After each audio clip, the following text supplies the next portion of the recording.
The FBI had a file on a shirt. Not a person, not an organization, a shirt. In 1967, wearing this one piece of clothing could get you fired from your job, expelled from school, or added to a government watch list. Police photographed people wearing it at protests. Employers called it unprofessional. School principals called it disruptive. They called it the Dashiki, and by the end of this video, you'll understand why a loose-fitting African shirt terrified the most powerful nation on earth, and why the answer changes everything you think you know about fashion, resistance, and memory. But first, I need to take you somewhere unexpected.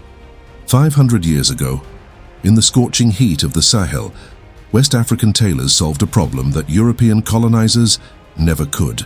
How do you survive 110-degree heat while looking like royalty? Their solution was genius.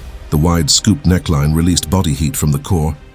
The loose flowing cut created natural air circulation, a human cooling system made of cloth. The intricate embroidery wasn't decoration, it was identity. A stranger could look at your shirt and know your ethnic group, your hometown, your profession, your family status, all without speaking a word. In Yoruba kingdoms, they called it Dashiki, literally created garment. In Senegal, the bubu. In Ghana, the batakari. These weren't clothes, they were technology. They were language, they were power. And for centuries, that power stayed in Africa. Until one moment changed everything. Howard University, Washington, D.C. A Nigerian exchange student walks across the main quad, dressed in what his family sent from Lagos, a traditional dashiki with geometric embroidery around the collar. An African-American student stops him. What is that? The Nigerian looks down at his shirt, then back up. This is what free African men wear. I need you to understand the weight of those 7 words. In 1959, Black Americans were still fighting for the right to sit at lunch counters.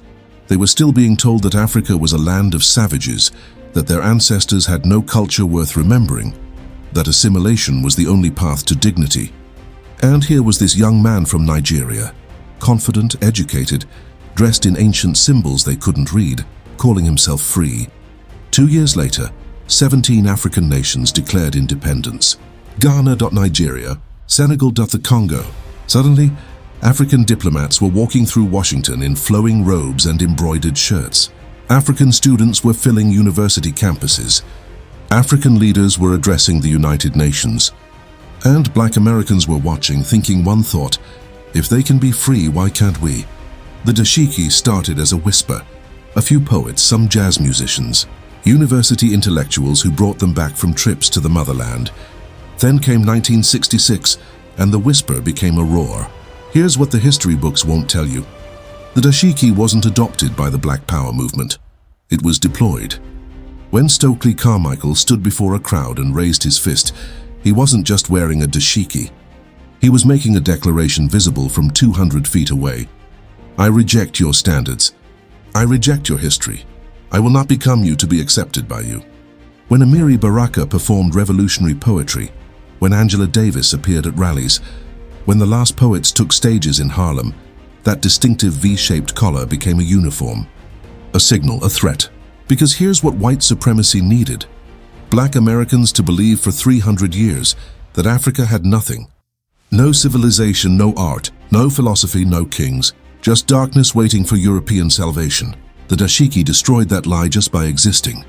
One piece of cloth said, "We remember. We know who we are. And we're done pretending otherwise." Schools responded by banning them. Employers fired workers who wore them to the office. The FBI photographed protesters and catalogued their African-style clothing in surveillance files. Think about that. A government agency tracking a shirt. Why? Because a black person in a dashiki wasn't asking for acceptance. They were announcing that they didn't need it. And that was the most dangerous thing of all. Then something unexpected happened. By 1970, the dashiki went from protest to prime time. Soul Train dancers wearing them on national television. Jimi Hendrix draped in African print at Woodstock. Richard Roundtree making them cool in Shaft. Stevie Wonder accepting Grammys in embroidered cloth. Isaac Hayes. Earth, Wind and Fire.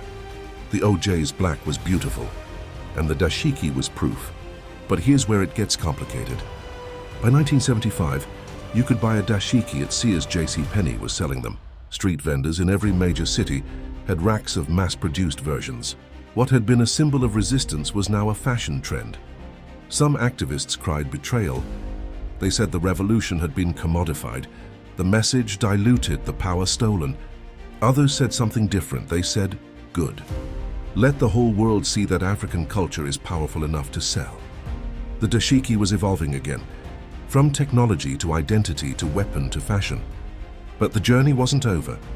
Here's the twist nobody expected.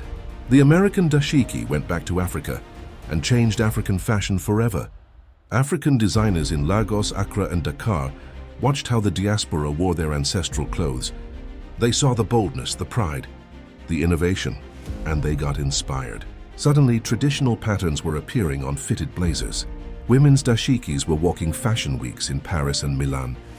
Designers like Makio, Christy Brown, and Ladumung Sokolo were taking 500-year-old techniques and creating couture that hung in museum exhibitions. Burna Boy accepts a Grammy in African print. WizKid performs for millions, wearing what his great-grandfather might have worn to market. Beyoncé builds entire visual albums around the aesthetic. The circle closed. West Africa to America. America back to Africa. Africa to the world, and today, the dashiki is everywhere again. At weddings in Atlanta and Lagos, at graduations in London, at family reunions in Salvador, Brazil, where descendants of enslaved Africans never stopped wearing the patterns they brought across the ocean.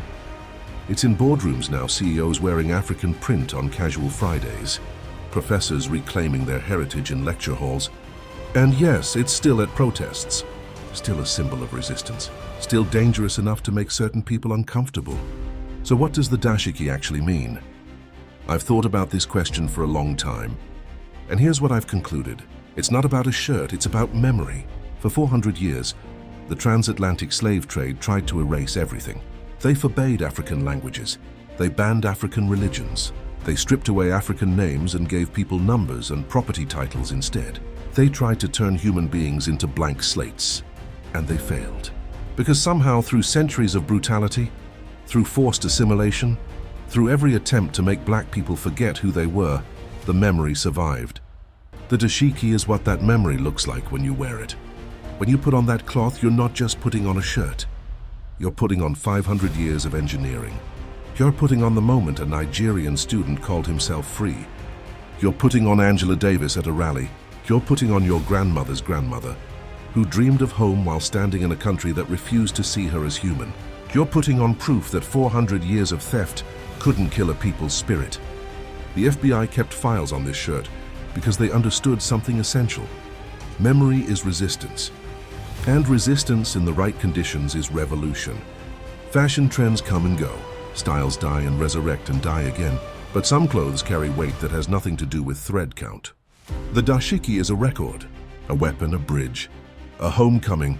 It's a thread that connects the African diaspora to itself, across oceans, across centuries, across everything that was meant to break it. And every time someone puts one on, at a festival in Accra, a cookout in Detroit, a ceremony in Bahia, they're saying the same thing that Nigerian students said 65 years ago on a university quad. This is what free people wear. That's the real history of the dashiki. And if this changed how you see clothing, culture, and what it really means to remember, subscribe. Because there's more hidden history waiting to be uncovered.